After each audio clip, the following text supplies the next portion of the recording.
அஸ்ஸலாமு அலைக்கும் வரஹ்மத்துல்லாஹி வபரகாத்துஹு. நஹ்மதுஹு வ நுஸல்லி அலா ரசூலிஹில் கரீம். அம்மா பஅத். அளவற்ற அருளாளனும் நிகரில்லா பெரன்புடையவனுமாகிய அல்லாஹ்வின் திருப்பெயரை போற்றி ஆரம்பம் செய்கிறேன்.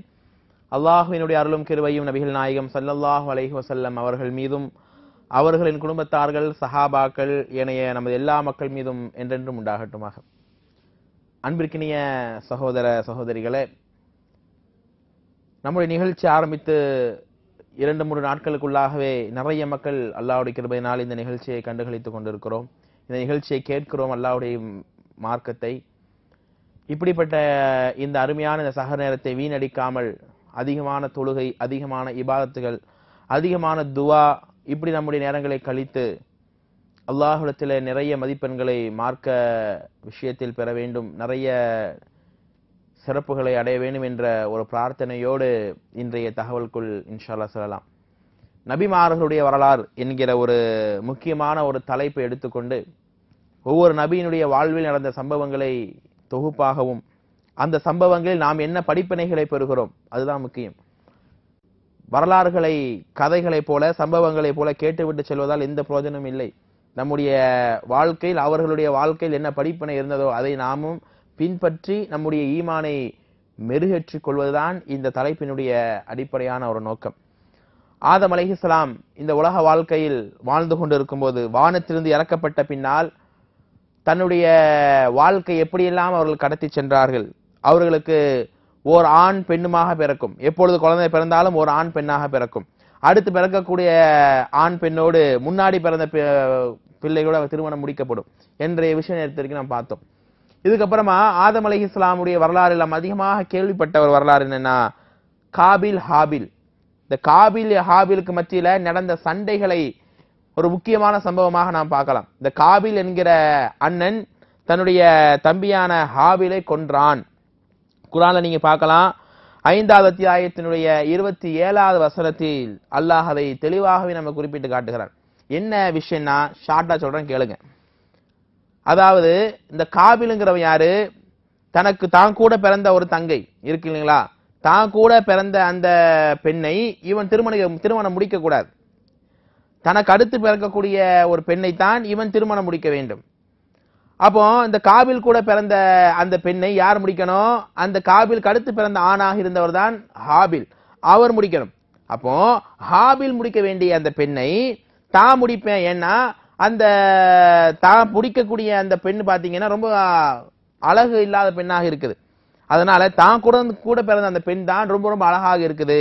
ஹாபில் முடிக்க வேண்டிய பெண்ணை நானே முடிச்சுக்கிறேன்னு சொல்லி சண்டை போட்ட காரணத்தினால இந்த பெண்ணுக்காகவே 2 பேர் வந்து சண்டை வருது, கடுமையான வாக்குவாதங்கள் ஏற்படுது. இதை பார்த்து ஆதம் அலைஹிஸ்ஸலாம் ரொம்ப மனவேதனைப்படுறாங்க. என்னப்பா சாதாரண விஷயத்துக்கு இவ்வளவு கோபப்படுறீங்களே? காபில கூப்பிட்டு கண்டிக்கிறார். ஏன்பா தான் உன் கூட பிறந்த ஒரு பெண்ணை நீ எப்படி திருமணம் முடிப்ப? உனக்கு அடுத்து பிறந்த பெண் தான் இருக்கிறாளே, அவளை முடிக்க வேண்டியதானு சொன்ன உடனே அந்த காபில் கேட்க மாட்டேங்கிறான், பிடிவாதமாக இருக்கிறான். அப்ப அன்னைக்கு ஒரு பழக்கம் இருந்துச்சு, ஒரு 2 பேர் சண்டை போட்டுக்கிறாங்கன்னா அந்த 2 பேர்ல யார் நல்லவங்களா இருக்கிறாங்களோ அவங்க வந்து நல்லவங்கன்னு தெரிஞ்சுக்கிறதுக்காக ஒரு வழிமுறை என்னன்னா 2 பேருமே ஒரு பலி பிராணியை ஒரு ஆட்டை அறுத்து பலியிடுவாங்க. அந்த ஆட்டை அறுத்து பலியிட்ட உடனே வானத்தில இருந்து ஒரு புகை ஒரு தீப்பிழம்பு வருமா. அந்த தீப்பிழம்பு வந்து நல்லவங்களுடைய அந்த பலி பிராணியை மட்டும் கரிச்சிட்டு போயிருமா, கெட்டவங்களுடைய பலி பிராணி ஒண்ணும் பண்ணாம போயிடும். அப்போ நீங்க 2 பேர்ல யார் நல்லவன் நீங்க நிரூபிக்கணும்னு சொன்னா இதை செய்யுங்கன்னு சொல்லிட்டு போயிடுறாரு ஆதம் அலைஹிஸ்ஸலாம். அண்ணனும் தம்பி 2 பேரும் என்ன பண்றாங்க? அந்த பலி பிராணியை அறுத்து வைக்கும் போது யார் மேல நியாயம் இருக்குதுங்க? யார் மேல? தம்பி ஹாபில் மேலதான் நியாயம் இருக்குது. அவருடைய பலி பிராணியை மட்டும்தான் அந்த நெருப்பு கருக்கிட்டு போச்சு. இதை வந்து நீங்க குர்ஆன்ல நீங்க அழகான முறையில பார்க்கலாம். அடுத்து பாத்தீங்கன்னு சொன்னா 5வது அத்தியாயத்தினுடைய 28வது வசனத்துல அந்த காபிலுங்கிற வந்து தம்பியை கொன்றாத்தான் நம்முடைய இந்த பெண்ணை திருமணம் முடிக்குங்கிற அந்த பேர்ல தான் தம்பியவே கொல்ல போகின்றான். லக்கது பசத்த இலை எதக்கல தக்குதுலனி. அதாவது அந்த ஹாபிலுங்கிற அந்த தம்பிகாரர் சொல்றாரு, அண்ணன் நீ என்ன கொல்றதுக்காக கையை நீட்டினாலும் பாசித்தின் எதைய இலைக்க லியக்குதுலக, உன்னை கொல்வதற்காக நான் ஒருபோதும் கையை நீட்டிட மாட்டேன். நீ என்ன வேணா கொண்டுட்டு போ, நான் உன்னை கொல்ல மாட்டேன். அந்த அளவுக்கு நன்மையினுடைய ஒரு துவக்கமாக அந்த தம்பி ஹாபில் இருந்தாருங்க. அது போக என்னாச்சு? இன்னி அகாஃபுல்லாஹி ரப்பல் ஆலமீன், அல்லாஹ்வுடைய தண்டனை நான் பயப்படுகிறேன் என்பதாக அந்த ஹாபில் சொல்லுகிறார். ஆனா பிரச்சனை நாளுக்கு நாள் வளர்ந்து தம்பியை கொன்றே ஆக வேண்டும் என்பதாக நினைத்து என்னாச்சு, தம்பியை கொன்றுறார். இப்போ இந்த நேரத்துல ஒரு விஷயம் நம்ம புரியணுங்க. ரசூலுல்லாஹ் சொல்லக்கூடிய ஹதீஸ் ஞாபகத்துக்கு வருகிறது. இதல் தகல் மூமினானி ஃபி ஸைஃபிஹிமா அல் காத்திலு வல் மக்தூலு கிலாஹுமா ஃபின்னார். ஒரு போர்ல ரெண்டு இறை நம்பிக்கையாளர்கள் வாள் முனையில் சந்தித்துக் கொண்டால் ரெண்டு பேருமே, கொன்றவனும் கொல்லப்பட்டவனும் ரெண்டு பேரும் நரகவாசிங்கிறாங்க. ரசூலுல்லாஹ்ட்ட சஹாபாக்கள் கேட்கறாங்க, கொன்றவன் வேணா கொலை பண்ணிட்டான்றதுக்காக நரகத்துக்கு போயிடலாம், கொல்லப்பட்டவன் நரகத்துக்கு எப்படி யாரா சொல்ல போவான்? ரசூலுல்லாஹ் சொல்றாங்க, கொல்லப்பட்டவன் ஏன் நரகத்துக்கு போவான் தெரியுமா? அவனும் வாள் எழுந்துதான் போர் செஞ்சுக்கிட்டு இருந்தான். இவனை கொல்லலனா இவன் அவனை கொண்டிருப்பான் இல்லையா, அவனும் கொல்லுற நியத்து இருந்துச்சு இல்லையா அப்படின்னு சொன்னார். இதனால தம்பி ஹாபில், நீ என்ன கொண்டாலும் கொன்றது கையை நீட்டினாலும் நான் நீட்ட மாட்டேன்பா. அல்லாஹ்வுடைய தண்டனை, நம்ம இந்த மாதிரி தவறுகள் செய்யும்போது அல்லாஹ்வுடைய அச்சம் வர வேண்டும், அல்லாஹ்வுடைய பயம் வர வேண்டும். இதனால் நம்ம தண்டிக்கப்பட்டு விடுவோமோ? அப்படிதான் மூமின்களுக்கு மத்தியில் இன்னைக்கு பாத்தீங்கன்னு சொன்னா ஜமாத்துகள் பெயரால், அமைப்புகளின் பெயரால் நீயா நானா என்ன நடக்குதுங்க அம்மாடி. இப்படிப்பட்ட சண்டைகளை இன்னைக்கு பாக்குறீங்க, அவ்வளவு பிரச்சனைகளை பாக்குறீங்க. என்னப்பா கொண்டு போறது உலகத்தோட்டு? என்னத்தை கொண்டு போற? ஆட்சியை கொண்டு போக முடியுமா? பதவியை கொண்டு போக முடியுமா? அந்தஸ்தை கொண்டு போக முடியுமா? ஒரு ரூபாயை கொண்டு போக முடியுமா? ஒரு ஈகோவை கொண்டு போக முடியுமா?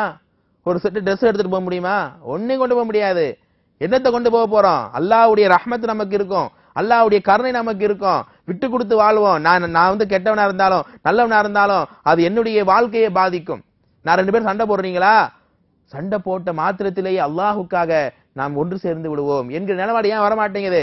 சலாம் கூட சொல்லிக்க முடியாத அளவுக்கு இருக்கா இந்த சமுதாயம் இன்னைக்கு. ரெண்டு ஒரே அமைப்புல இருக்கிறாங்க, அமைப்பு பிரிஞ்சு போயிட்டா சலாம் சொல்லிக்கிறது இல்ல. அப்ப என்ன நாமெல்லாம் மூமீன்? வெறும் லா இலாஹ இல்லல்லாஹ் சொன்னா மூமீன் ஆக முடியுமா? அஹஸிபன் நாஸு அன் யுத்ரகு அன் யகுலு ஆமன்னா வஹும் லா யுஃப்தனூன். எந்த சோதனையும் எந்த வேதனையும் வந்து விடாமல் வெறும் லா இலாஹ இல்லல்லாஹ் சொன்னா உங்களால சொர்க்கத்துக்கு போயிட முடியுமா? முடியாது. ஒழுக்கமா வாழ்ந்து காட்டணும். சண்டை இல்லாமல், போட்டி இல்லாமல், போராமையில் மனுஷனா எல்லாமே இருக்கும். அதையெல்லாம் நமக்கு நாமே தீர்த்து கொண்டு ஒற்றுமை என்கிற அடிப்படையான ஒரு பாலத்தை பேண வேண்டுமா இல்லையா? அந்த அளவுக்கு மூமின்களாக நாம் இருக்க வேண்டுமா இல்லையா? அதுதான் இந்த சமூகம் நமக்கு வலியுறுத்தி காட்டுகிறது.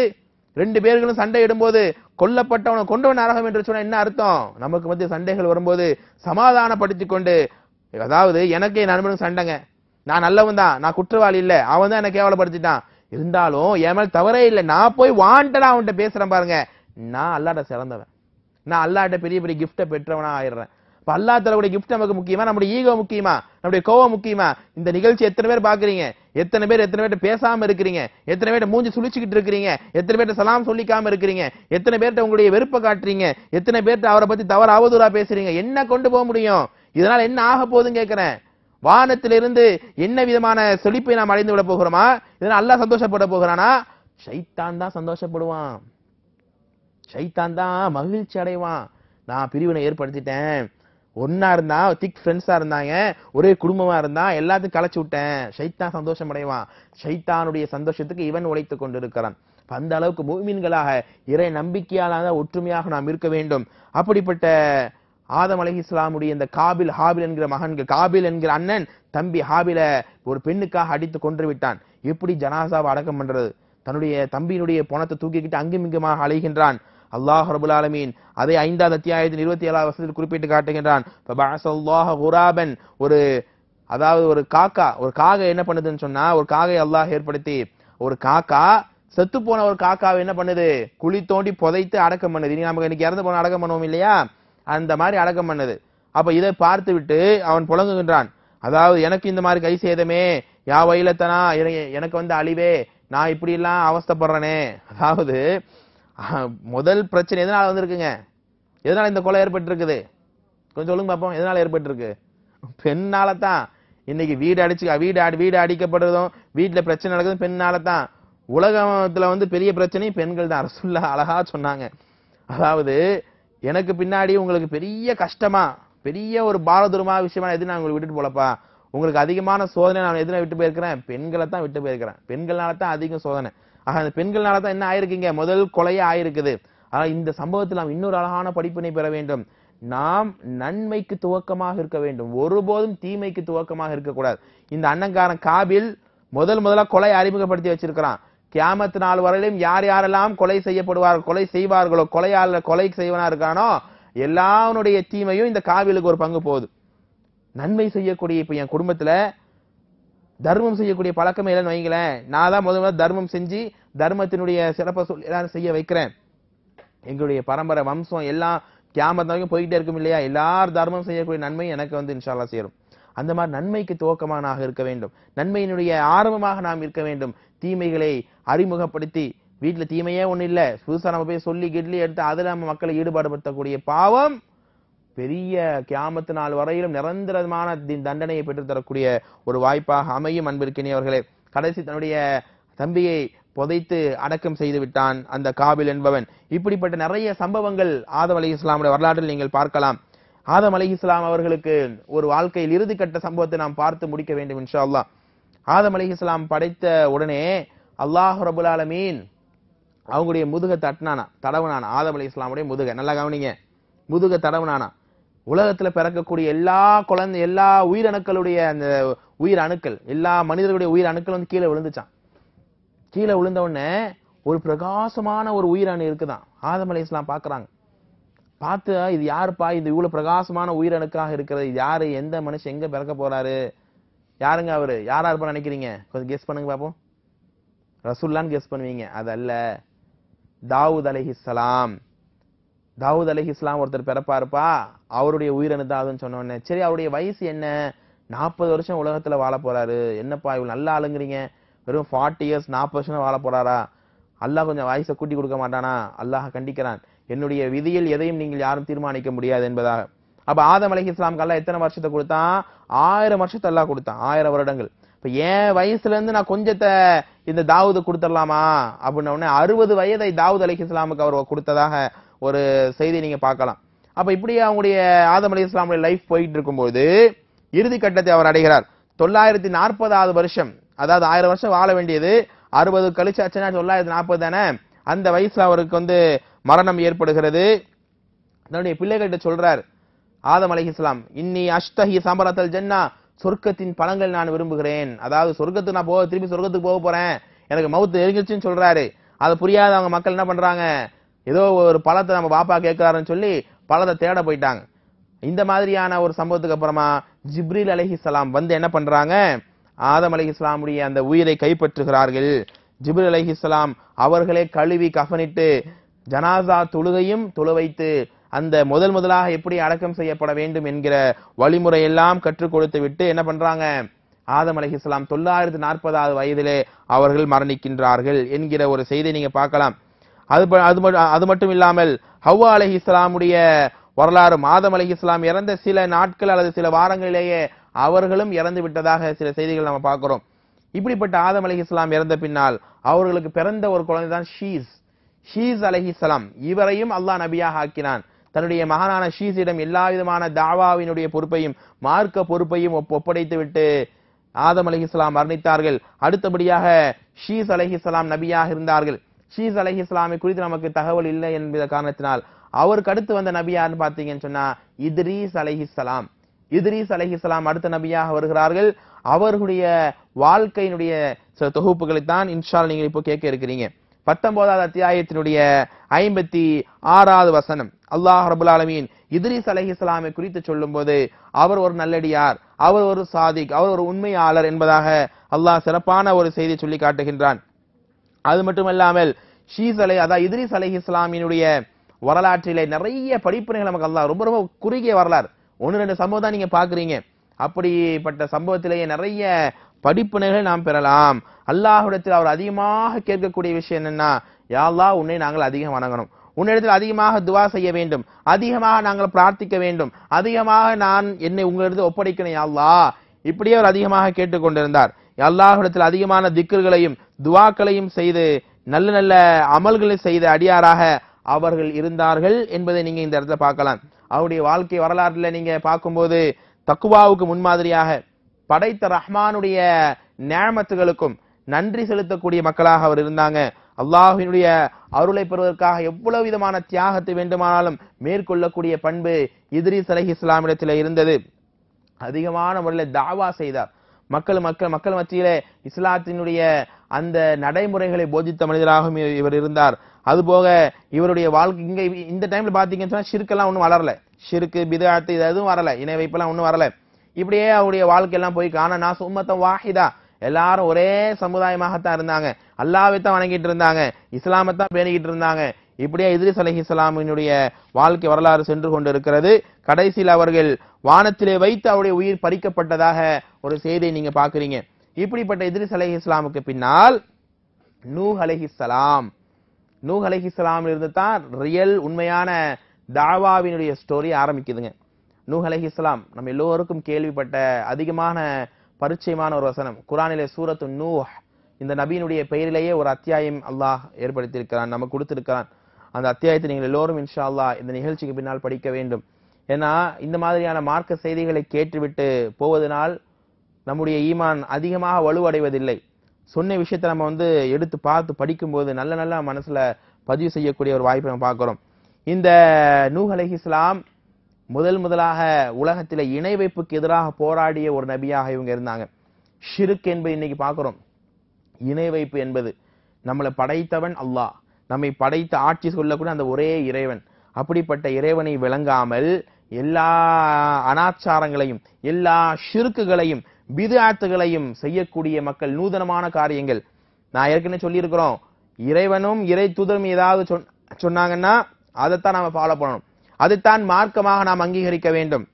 மன் தஷப்பஹ பி கௌமின், வேற சமுதாயத்தினுடைய கலாச்சாரத்தை பின்பற்றினால் அது ஒருபோதும் ஏற்றுக்கொள்ளப்படாது என்று அல்லாஹ்வுடைய தூதர் எச்சரித்திருக்கிறார்கள். ஆனால் இன்றைக்கு இந்த ஷிர்க் என்பது எந்த அளவுக்கு பெருகி மலிந்து காணப்படுகிறது என்று சொன்னால் அல்லாஹ்விடத்தில் நாம் துஆ கேட்கணுங்க. அல்லாஹ்விடத்தில் நாம் பிரார்த்தனை கொஞ்சம் நல்ல அறிவு ரீதியா யோசிச்சு பாருங்க. அல்லாஹ்விடத்திலே சிந்திக்கக்கூடிய உணரக்கூடிய படைப்பு நாம் ஒருத்தங்க தான் இல்லைங்களா? மனித படைப்பு தான். மனிதனாக இருக்கக்கூடிய நாம் எந்த அளவுக்கு யோசனை செஞ்சு பாருங்க. அல்லாஹ்விடத்திலே கண்ணியத்தை நாம் பெற வேண்டாமா? அல்லாஹ்விடத்திலே முழுமையான மன்னிப்பை நாம் அடைய வேண்டாமா? அல்லாஹ் நமக்கு எதங்க தராம விட்டுட்டான்? அல்லாஹ் நமக்கு எதை நமக்கு இல்லாம ஆக்கியிருக்கிறான்? எல்லாமே நமக்கு ரஹ்மான் தருகிறான். எல்லாவற்றையும் நாம் சிறப்பாக ரஹ்மான் நம்ம இடத்துல தந்து கொண்டு இருக்கிறான். நம்முடைய வாய்க்கும் பிடரி நரம்புக்கும் எவ்வளவுங்க வித்தியாசம் இருக்கு? ஒரு ஜான் கூட கிடையாதுங்க. அந்த அளவுக்கு நம்ம கேட்டால் அல்லாஹ் தரக்கூடியவனாக இருக்கிறான்.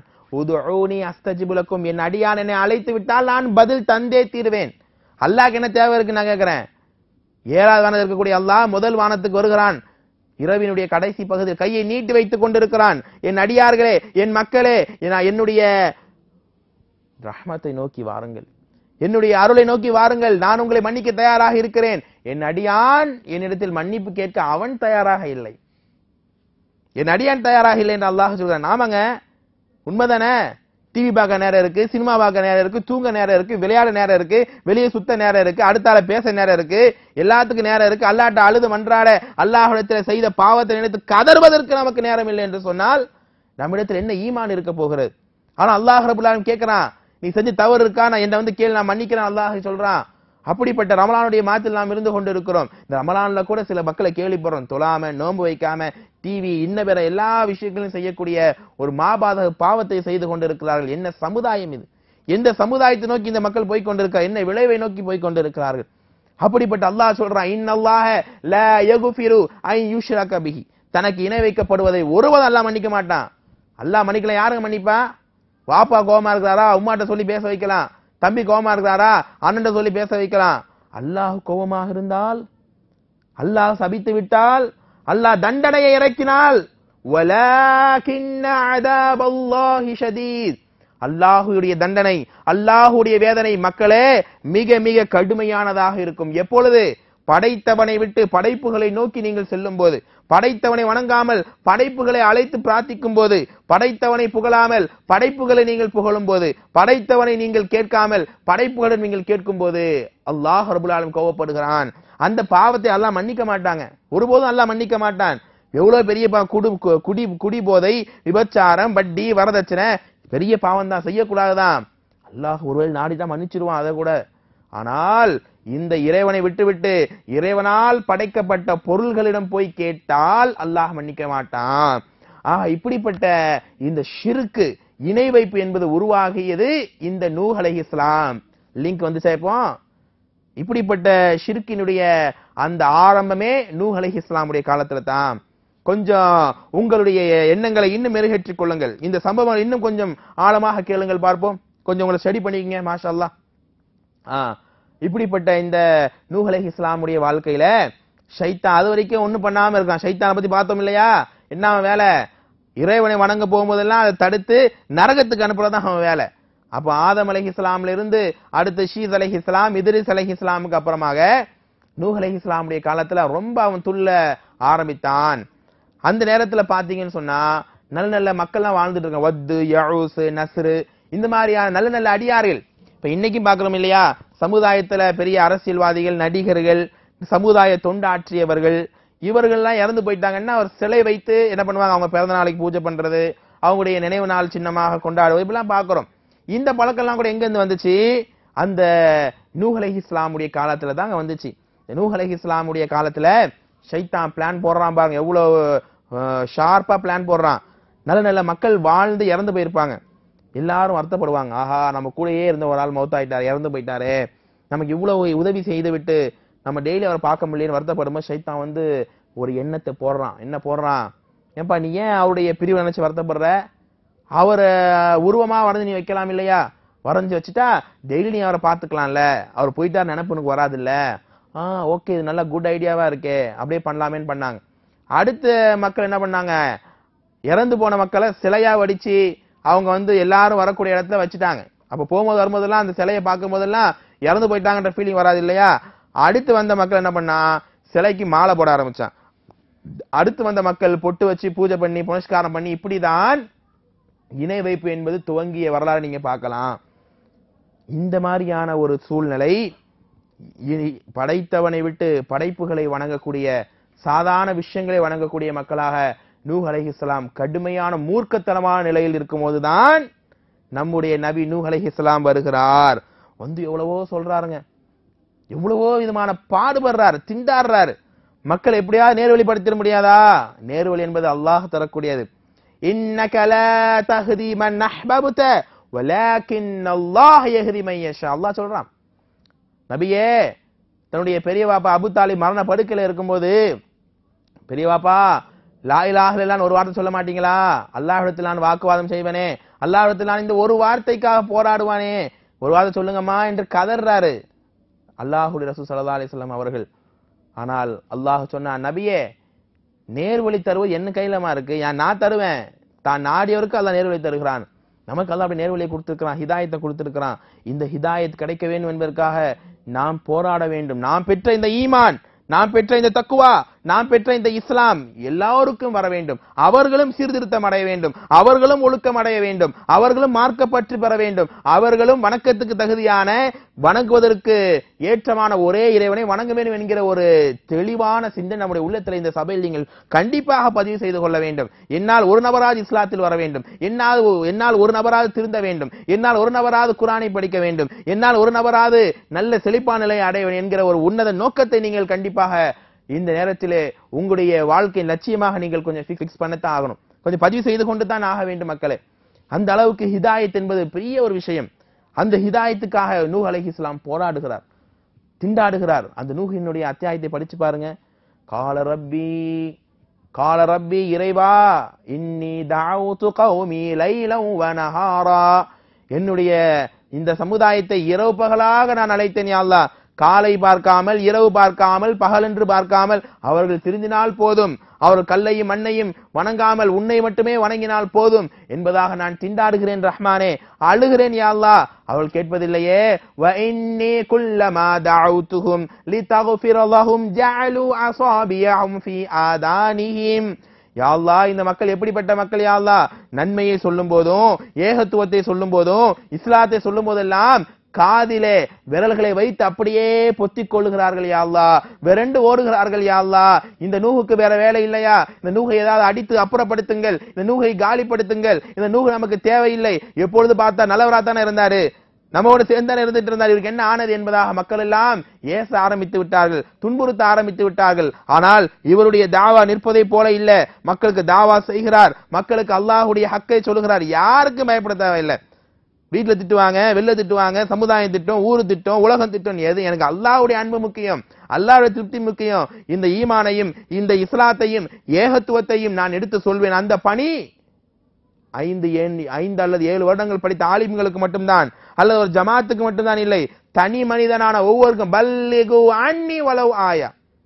ஒரு சின்ன மெசேஜ், ஒரு சின்ன விஷயம் உங்களுக்கு தெரிந்தாலும் அல்லாஹ்வாகிய அந்த ரப்பு பார்க்கிறான். அதை கண்டிப்பாக மக்களுக்கு சொல்லித்தான் ஆக வேண்டும். அப்படிப்பட்ட ஏகத்துவ பிரச்சாரத்தை, இணை வைப்புக்கு எதிரான ஒரு போராட்டத்தை நூஹ் அலைஹிஸ்ஸலாம் செய்ய ஆரம்பித்தார். மக்கள் கேட்பதை போல இல்லை. இன்னைக்கு மக்கள் எல்லாமே அப்படித்தான். இஸ்லாத்துல ஒரு பெரிய ஒரு தொழுகை ஃபர்லான கடமை, அதை விட்டாலும் பரவாயில்ல. ஆனா ஷிர்க்குகளையும் பித்அத்துகளையும் விட்டா அவ்வளவுதாமா, போயே போச்சு, ஈமான் போயிருந்து நினைக்கிறான். இன்னைக்கு அந்த அளவுக்கு இன்னைக்கு சமுதாயம் மாறிக்கொண்டு இருக்கிறது. இப்படிப்பட்ட நூஹ் நபியினுடைய சமுதாயம் என்ன நிலைமைக்கு ஆளானது, நூஹ் நபியினுடைய வாழ்க்கை எப்படி கடந்து சென்றது, எப்படி அவருடைய இறுதி வாழ்க்கை அமைந்தது என்பதை இன்ஷா அல்லாஹ் நாளை தினம் பார்க்க இருக்கிறோம். ஆக தொடர்ச்சியாக இந்த சஹர் நிகழ்ச்சியை நம்ம கேப்டன் டின் வாயிலாக நீங்கள் கண்டிப்பாக தொடர்ந்து பார்க்க வேண்டும். உங்களுக்கு என்ன விதமான தொடர் குறித்து, இந்த நிகழ்ச்சியில் என்ன விதமான சந்தேகங்கள் இருந்தாலும் சில கீழே போன் நம்பர் இருக்கும், போடுவாங்க. அதை நீங்க போட்டு நீங்க அந்த நம்பர்ல நீங்க பேசலாம். எப்போ வேணாலும் நீங்க அந்த நம்பர்ல நீங்க பேசி உங்களுடைய சந்தேகங்களை நீங்க நிவர்த்தி செய்து கொள்ளலாம்.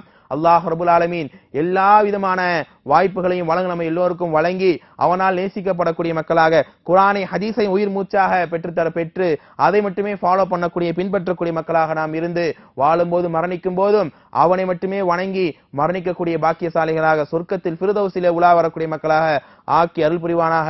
ரப்பனா லா துஆஹிதுனா இன் நஸீனா அவ் அக்தஅனா ரப்பனா வலா துஹ்மில் அலைனா இஸ்ரன் கமா ஹமல்தஹு அலல் லதீன மின் கப்லினா ربنا ولا تحملنا ما لا طاقة لنا به واعف عنا واغفر لنا وارحمنا أنت مولانا فانصرنا على القوم الكافرين وآخر دعوانا أن الحمد لله رب العالمين. السلام عليكم ورحمة الله وبركاته. Who is the lover? Allah. Who is